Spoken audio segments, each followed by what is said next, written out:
गाईस, तर मी आहे आदिती आणि मी एक मेकअप आर्टिस्ट आणि ब्युटिशियन आहे. आणि आज मी चालले एका ब्राईडच्या ऑर्डरसाठी, जिथं सायडरसुद्धा आहे. तर आम्ही पहिलं गेलो फुल मार्केटला.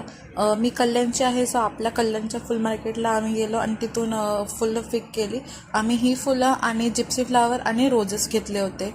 तर या आहेत ब्राईडच्या मोठ्या बहीण. मी ह्यांची हेअरस्टाईल केली आणि ब्राईडच्या सिस्टर्सच्या मुलींची हेअरस्टाईल केली. ह्यांचा खोपा मी हिचासुद्धा खोपा केला होता, पण याचं सेकंड लुकसाठी मी हिचे कर्ल्स केले होते नंतर. आणि त्यानंतर मी केले आहेत एक अजून सायडरचे हेअरस्टाईल, पण मी व्हिडिओ नाही काढला. आणि या आहेत आपल्या सुंदर हे ब्राईड. ह्यांचा हा रिसेप्शन लुक आहे. ह्यांचा जो नववारीचा लुक आहे तो माझ्या का फोटो नाही आहेत, पण जेव्हा येतील मी नक्की पोस्ट करेल. आणि हा त्यांचा एक खूप सुंदर डान्स आहे. हा मी सिंगल व्हिडिओसुद्धा टाकेल सॉन्गसोबत. आणि आता आम्ही नंतर जेवायला बसलो आणि जेवून आमचं सामान वगैरे आवरून आम्ही घरी निघालो. तर तुम्हाला अजून काही ऑर्डर वगैरे झालं तर नक्की मला कॉन्टॅक्ट करा.